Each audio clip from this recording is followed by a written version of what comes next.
Welcome back, everyone, for another deep dive into Oh, history. yeah. Today, we're going way back Okay. to explore Arabia before the rise of Islam. All right. Now, most people think of the Arab world and they immediately think of Islam for good reason. Right. Yeah. But we're going on a journey today I like it. to uncover what existed before. Okay. So to do this deep dive, Yeah. we're going to be using historical accounts, scholarly works, Okay. and even a sprinkle of the Quran itself. Wow. So we're going to Yeah. use a variety of sources here. Exactly. It's going to be really fascinating. Yeah, I'm excited. So to get us started, I Okay. think we should begin Yeah. with the Bedouins. That's a good place to start. Yeah, because they were Yeah. the heart of Right. pre-Islamic Arabian society. Right. I mean, imagine it if you can, right? Living under this scorching sun, navigating a sea of sand, right? Yeah. Constantly on the move, looking for resources, Mm. and you're always searching, right? It's a harsh and unforgiving environment. Yeah. Can you imagine that? No. I mean, that's so different from Yeah. how we live today. Totally. I mean, we have fixed addresses. We have supermarkets, right? Yeah. And they relied on Yeah. their tribe, right? Yeah. And their wits to survive. Mm-hmm. So, So I was reading that this reliance that they had on their tribe led to like this really fierce sense of kinship and yeah. tribal ties. Absolutely. I mean, it's not just like a social bond. It's a lifeline. Right. It's protection. It's Well, yeah. identity. It's justice. Yeah. All of these things come from these intricate social structures. And it was interesting because Yeah. they didn't have centralized states back then. Right. Right. So these structures really held Bedouin society together. Yeah. Yeah. I read that they Yeah. relied on all these unwritten rules and customs. Yeah. Fascinating, isn't it?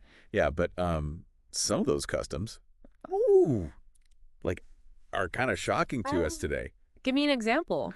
Okay. So like the inheritance of wives upon a man's death, Oh, yeah. except for their mothers. Oh, wow. It's just like, you read that and you're like, Yeah. It's pretty different from our worldview. It definitely Yeah. challenges a lot of our assumptions about yeah. gender roles and inheritance. I mean, women were very important in Bedouin society, right? They tended flocks. Yep. They raised the children, and they even sometimes participated in tribal decision-making. Yeah. But their status was just very different from what we are used to today. Yeah. Marriages were often arranged, and a woman's value could be measured in possessions like camels or horses. Yeah. So even though this practice of inheriting wives is very startling, It is. it does give us a window into the patriarchal structure of the time. Yes. And how important kinship ties were. Exactly. Yeah. Even in death. Yeah. Fascinating, isn't it? It is. It is. It's a glimpse into a world where survival just trumped many of the values that we hold dear. Yeah. And speaking of survival, the sources also mention this thing called thar. Though. Blood vengeance. Yeah.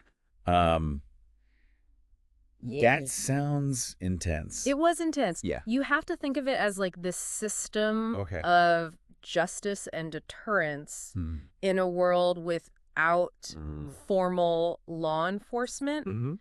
So if somebody harmed a member of your tribe, it was your duty to avenge them. And I can see how this would lead to a lot of retaliation. Yeah, and these cycles could last for generations. Oh, wow. The historian Maxime Rodinson, Okay. he described it as the certainty established by custom that life would be dearly bought.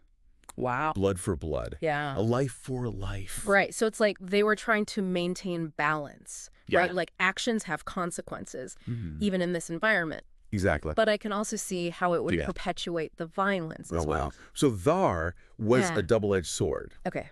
On the one hand, you see this fierce loyalty and honor, right, Yeah. with these Bedouin tribes. But on the other hand, Right. you also see this ever-present threat of conflict. Right. And, I think this really defines their existence. Yeah. But as all this is happening, right, Yeah. with the Bedouins and the bar, there's Yeah. also this other change that starts to happen. Oh, Right. cities. Cities, yeah. Yeah, cities start emerging. Oh, so like Yeah. those bustling centers of trade and culture that we see in movies like Aladdin. Right. Yeah. But obviously in their early form. Right. The pre-Islamic form. Yes, exactly. I So Mecca and Yathrib, Oh, which later becomes Medina. Right. These places start becoming like hubs of commerce and innovation. Interesting. Yeah. And they start drawing people Okay. in from the desert and offering them this different way of life. A more sedentary life. Yeah, exactly. So now we're starting to see this clash. Oh, I see. Right, between two different Yes. worldviews. I'm fascinated. Yeah, and I was reading that the Bedouins kind of looked down on the city dwellers. Really? Yeah, they saw their lifestyle as less honorable. Wow. But the ironic thing is that this clash, this tension between the nomadic and the urban actually played a role in creating this broader Arab identity. Interesting. Yeah, it created a sense of shared heritage, even though Arabian society was still fragmented at the time. So were there any cities? Yes, in particular Mecca. It was really important even before Islam. So it wasn't just a trading hub? No, it was a religious center. It was both? Yes. Okay. So Mecca was home to the Kaaba. Okay. So imagine this cube-shaped building draped in black cloth, and it's in the middle of the desert. That's a striking image. Yeah, and that's the same Kaaba that we know today. Yeah. That Muslims circle during Hajj.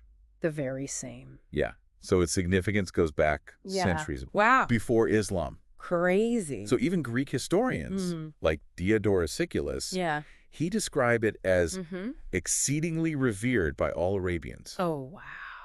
And that was in the 1st century BC. Wow. So think about it. This structure has been a focal point for religious devotion. It's incredible. For over 2,000 years. It is. It's amazing. It's mind-blowing. So even back then, it was a site of pilgrimage. Really? Yeah. Wow. Every year, tribes from all over Arabia, they would come to Mecca. Yeah. And it was this time of truce and trade. Okay. And they would perform rituals around the Kaaba. Interesting. Yeah. So they would offer sacrifices. Yeah, they would offer sacrifices and seek the favor of their gods. That makes sense. So it was like this time of unity, right, where they would set aside their tribal differences and they would come together and reverence this the shared sacred space. It's beautiful. It is. Yeah. It is. Yeah, and it shows this yearning, right, for something bigger than just their own tribe. Even in this world dominated by tribal identities and polytheistic beliefs. Yes. Fascinating. Yeah, it is. And this pre-existing religious significance of Mecca, this unifying force that it had on the Arabian landscape, it really helps us understand why it played such a crucial role in the rise of Islam. Yeah. But before we get into that, let's explore the religious diversity of pre-Islamic Arabia. So I always thought that pre-Islamic Arabia was all polytheism. Like it was just a bunch of gods and idols. Yeah. And that was it. I can see why you'd think that. But I've been reading that there's actually more to it than that. There's always more to the story. Yes, exactly. So tell me more. So Arab polytheism. Okay. It was dominant. All these gods and goddesses. Yeah. Hubal was the main one in Mecca. The chief deity? Yes, exactly. Okay. But the religious landscape was really diverse. Okay, so what else was there? So Christianity had made inroads through trade and the influence of empires like Byzantium and Ethiopia. So there were Christian communities in Najran, which was influenced by the Ethiopian church. And even the Ghassanids, which was an Arab kingdom that was allied with Byzantium. They had also embraced Christianity. Christianity was already making its presence known in Arabia. Yeah, interesting. What about Judaism? Judaism, Was it part of this mix as well? Absolutely. Judaism had deep roots in Arabia, particularly in towns like Yathrib. Okay, so later Medina. Right. It's fascinating to think that these three Abrahamic religions Islam, Christianity, and Judaism all present were all present at the same time in pre-Islamic Arabia. Wow. Yeah. Overhead. And in influencing each other in ways that we're still trying to understand. Yeah, it's like a preview. Yeah, yeah. It's like a sneak peek. Yeah, exactly. Yeah. Exactly. Yeah. But we can't forget about. Okay, and you mentioned the Hanifs. Ah, yes. Earlier. The Hanifs. Who were they? They're an intriguing piece of the puzzle. Okay. They followed this monotheistic belief system that was centered around Abraham. Okay. So they rejected the polytheism of many Arabs. Okay. And they really emphasized the direct relationship with the one God. So even before Islam, there were people who believed in one God. Yeah. On the Arabian Peninsula. Yeah. And some scholars think that the Hanifs may have even influenced the Prophet Muhammad. Because he was known to have interacted with them in his youth. So it's possible that a strand of monotheism may have been woven into early Islam from pre-Islamic Arabia. It's amazing how much we're uncovering here. I know. It's like a hidden history. Yeah. It's so complex. Much more complex than we thought. I realized. I know, right? Yeah. And so we've got... So we've talked about nomadic Bedouins. Nomadic Bedouins. Bustling cities. Bustling cities. A mix of religions. Right. But what about political structures? Political structures, Was there... Yeah, so was there like... Like, was there any sense of... centralized power? Centralized power. Okay, good question. Yeah. Because it leads us to another chapter of our exploration. Okay. The Lost Kingdoms. The Lost Kingdoms of Arabia. Of Arabia. Wow. Because, believe it or not, it wasn't all tribal anarchy. Okay. Pre-Islamic Arabia actually saw the rise and fall of several kingdoms. Okay. And some of them were really powerful enough to challenge even neighboring empires. So were these kingdoms anything like the Roman Empire or the Persian Empire? Or are they like these massive empires? Yeah, like were they similar in scale? Well, they might not have reached that same scale, but they were impressive nonetheless. So let's start with one of the earliest that we know of. Okay. The Thamud. The Thamud. Imagine this powerful force dominating northwest Arabia. Wow. And their influence was so vast that they were even mentioned in Assyrian records from the 8th century BC. So we're talking about a kingdom that existed. That existed over 2,800 years ago? 2,800 years ago. Yeah. That's ancient. That's ancient. Yeah. So were there any others? Were there other kingdoms? Yeah, were there others? Yeah. Yeah, down south. In what's now Yemen. Okay. The Sabaean. The Sabia. And later the Himyarite kingdoms. Okay. Flourished. Okay. These were major players in the region. They controlled these lucrative trade routes. They built these impressive dams and irrigation systems. And they even got into conflicts with empires like Ethiopia and Persia. Wow. So they were pretty sophisticated. They were sophisticated societies with advanced technology and ambitious rulers. Yeah. Their stories are filled with intrigue and drama. So did any of these kingdoms ever unify Arabia?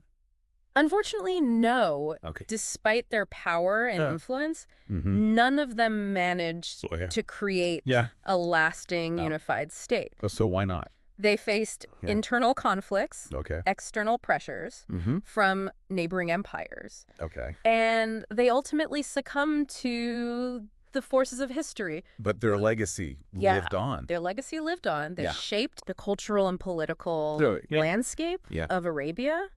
And they really paved the way for the dramatic transformations that would come later. Yeah, it's like they were building blocks. Like building blocks for a new Arabia. Yeah, and that brings us to the eve of a momentous transformation. For the arrival of Islam. Yes, the arrival of Islam. But before we get to that, let's just take a moment to appreciate what we've uncovered so far. Yeah, it's amazing to think that pre-Islamic Arabia was so dynamic and diverse. Yeah. Wasn't this monolithic entity that people think. A melting pot. Right. Of cultures, beliefs, and political structures. Yeah. And it was a society. On the cusp. On the cusp of change. Yeah. A world ripe for the transformative power. A new idea. Of a new idea. Yeah. Amazing. Yeah. It really is incredible. It's been a great start to our deep dive. Yeah. And I'm really excited to continue. Yeah. So we've spent part one going through this pre-Islamic Arabia. Right. It's fascinating. Way more complex than I realized. As most people think. Yeah, exactly. And it's clear that it wasn't just a prelude to Islam. Yeah. It was a vibrant world. Vibrant world. Yeah, in its own right. Yeah, exactly. So all of this vibrancy, all this tension and yearning. Yeah, all this yearning. It set the stage for this huge transformation. Yeah, we're going to talk about now. Had this huge transformation. Yeah, the rise of Islam. Yeah, the rise of Islam. Okay, so let's set the scene. Right. We're in Mecca. Mecca. It's this city that's at the crossroads. At a crossroads. Of all these trade routes. Trade and religious fervor. Religious fervor. But it's also a city. Yeah, but also that idea of contrast. Right. Wealthy merchants. You've got these wealthy merchants and then people and then others surviving. Yeah, who are struggling to survive. Exactly. And we have to remember it wasn't just an economic hub. It was the spiritual heart of Arabia. Spiritual heart. Yeah. It was home. It was home to the Kaaba. To the Kaaba. Which drew pilgrims from far and wide. Drew in so many people. Yeah. And not just that. Yeah, picture this. The caravans arriving. Yeah, merchants hawking their wares. Yeah, a constant buzz. This constant buzz of activity. And it's all happening. And it's all centered around this ancient, revered. Yeah, this revered structure. Right. So it was a world on the brink of change. Just on the brink of change. And into this world steps Muhammad. Man named Muhammad. Yeah. And he changes everything. He changes everything. So we got to remember. It's important to remember that he wasn't born into power or privilege. Yeah. He was known for. No, he was known for his thoughtfulness. Yeah, his thoughtfulness. And his search for truth. Yeah, spiritual truth. Spiritual truth. Yeah. And then in 610 CE, when he was 40, at the age of 40, he receives his first revelation. Wow.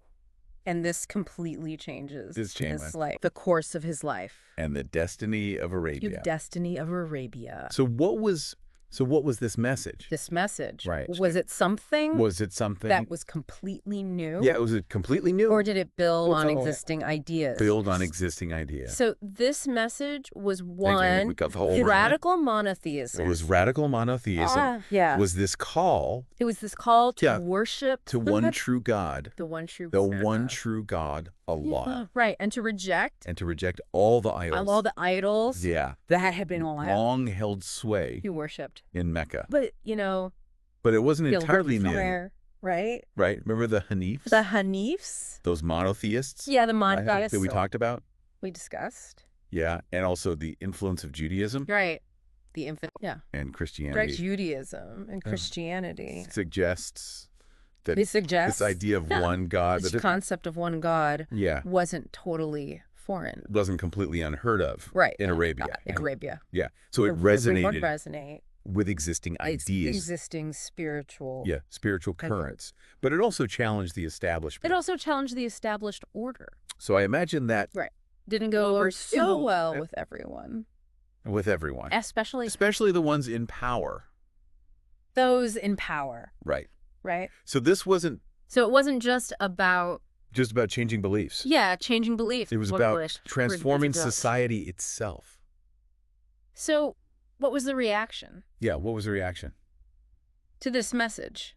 How did people respond? Well, I can only imagine. So, as you can imagine, there was resistance. It was met with resistance. Yeah, especially from the people who were benefiting. Yeah, who benefited from the historic look. Muhammad. Yeah. And his early followers. Yeah, they face boycotts. Even threats of violence. But this message kept spreading. His message continued to spread. And it attracted those. Yeah, it attracted who were unhappy with the inequalities. With the inequality of Meccan society. Yeah. And I think they were also drawn to and they saw this promise of a better life. An equitable way of life.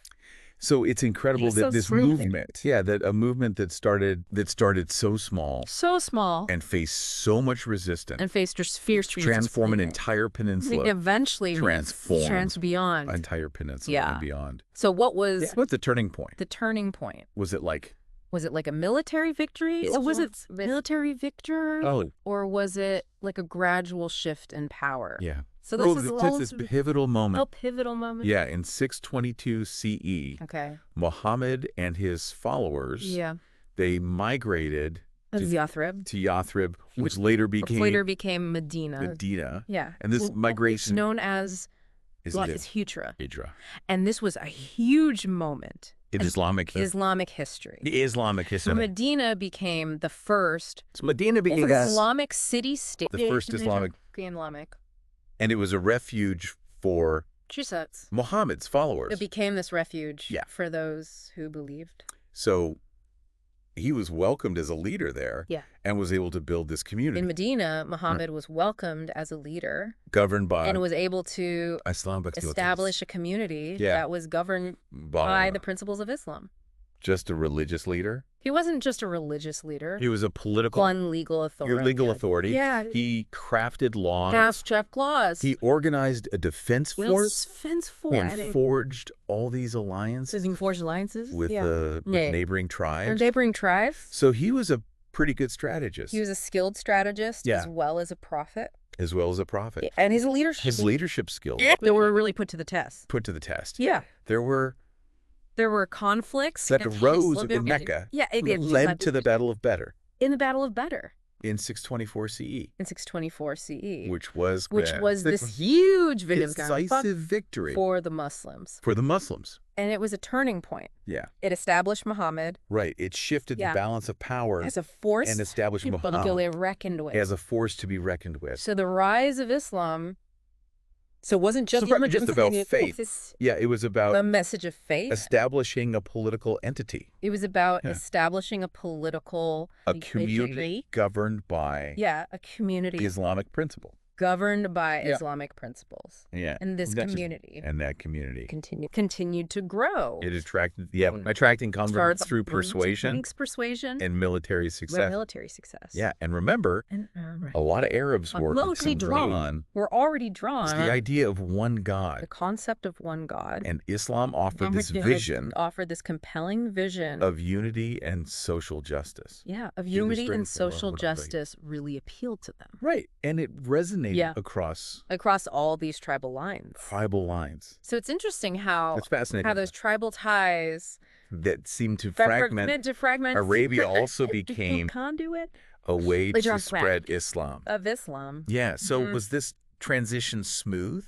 So was it a smooth transition, or were there any problems? Pockets of resistance to that? So the spread of Islam was definitely conflict. Wasn't without conflict. There were battles. The battles, negotiations, alliances formed, made and broken. Yeah, but within a decade of the Hijra, Mecca, the very city, was conquered by the Muslims. That had once rejected Muhammad. And this victory... in 630 CE. The Muslims, this victory in 630 CE... was a turning point. Marked a turning point. Yeah. It paved the way. For the unification of most of Arabia. Under the banner of Islam. So within a pretty short time... relatively short. Islam went from... This persecuted minority. Islam went from the dominant force. Being a persecuted minority to a dominant force in Arabia. What caused this? Yeah, so what were the rapid transformation? Key factors. Yeah, what were the key factors that led to this rapid transformation? I think there are a few factors at play. First, Muhammad's message. Resonated with spiritual needs of the time. Yeah. It offered a clear belief system. Offered a sense of community and purpose. And it transcended tribal divisions. Yeah.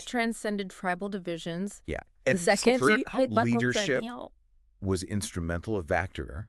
Yeah, in forging alliances. And a political strategist. Yeah, it was instrumental. And building this movement. in forging alliances and building a cohesive movement. And lastly, the existing cultural and religious landscape of Arabia, with its blend of polytheism, monotheism, on this yearning unity, created fertile ground. Yeah, for Islam to take root and flourish. So and all of these things that we've talked about. All the pieces of the puzzle that we've been exploring. Bedouin tradition. The Bedouin traditions. Cities. The bustling cities. Religious diversity. They all came together. Religious landscape. They all converged. To create the conditions for this momentous transformation. Yeah, the rise of Islam. You hit the nail on the head. It was the rise of Islam. This sudden thing. Wasn't a sudden eruption. It was a culmination. Of historical forces. A confluence of ideas and aspirations that reshaped the Arabian Peninsula. Yeah, it sent ripples.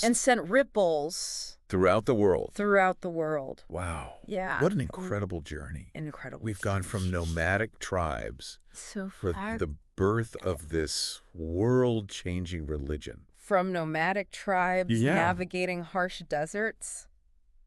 So what happens next? Does the story of pre-Islamic Arabia just disappear? Yeah. Does the story of pre-Islamic Arabia just simply fade away as Islam? Does it just fade away? Take center stage. Yeah. Not at all. While the advent of Islam undoubtedly marked a profound shift. The legacies of the pre-Islamic Arabia continued to shape the cultural, social, and even political landscape of the region. So to really appreciate this, and to truly appreciate, we need to explore those legacies in more detail. We need to explore those legacies. Okay, let's do it in more detail. Okay, so in part 2, we really saw how Islam rose to become. It became this dominant force in Arabia. In Arabia. So does the story of pre-Islamic Arabia just kind of fade away as Islam takes center stage? Did it just fade away? Not at all. Okay. The legacies of pre-Islamic Arabia. So it continues on. They're woven into the very fabric of Islamic history. Yeah. And beyond. So it's not just remnants. Think of it this way. Okay. You can't understand the grandeur of a cathedral without understanding the foundations it was built on. Yeah. So we're talking about So we're not just talking living legacies. Yeah, remnants of the past. That continue to shape the region. Legacies that continue to shape the region's culture, society, even politics. Okay, so where should we start? Well, let's start with the most obvious language. Arabic. Okay. The language of the Quran. It was already a rich and vibrant language. In pre-Islamic Arabia, with its own poetic traditions and dialects. So it was already... It was the language of trade, diplomacy, and storytelling. Trade, diplomacy, storytelling. And then it became the vehicle through which Islam spread. Yeah, and it spread far and wide. Far and wide. It's amazing to think that a language that came from...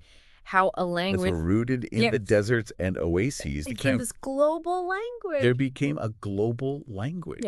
Spoken by millions. Spoken all over the world. Across continents and cultures. That's really incredible. Remarkable. And it's not just the language. That's not just the language itself. Many of the values. What is talking about? And customs that we associate with Arab culture today have roots in the pre-Islamic era. So hospitality, generosity, honor, loyalty. These things were part of... These were all Bedouin society. The hallmarks of Bedouin society. And then they found into the Islamic worldview. In the Islamic worldview. Yeah. So even though Islam brought these huge changes. Sound changes, it also... absorbed and parts of the existing culture, created this blend, this unique blend. Yeah, the old and the new. So were there any pre-Islamic religious practices? And this process of adaptation continued on into Islam, limited to cultural norms. Okay, so what are we talking about here? Some of the pre-Islamic religious. So give me an example. Practices found their way into Islam, albeit in transformed ways. All right, like what? The Kaaba. The Kaaba. Yeah. Remained a sanctuary. But instead of housing multiple deities, we don't need these anymore. It became the focal point. It's the focal point of Muslim prayer? Of Muslim prayer. Yeah. What about the Islamic structures provided a new framework, a new meaning for these existing traditions and beliefs?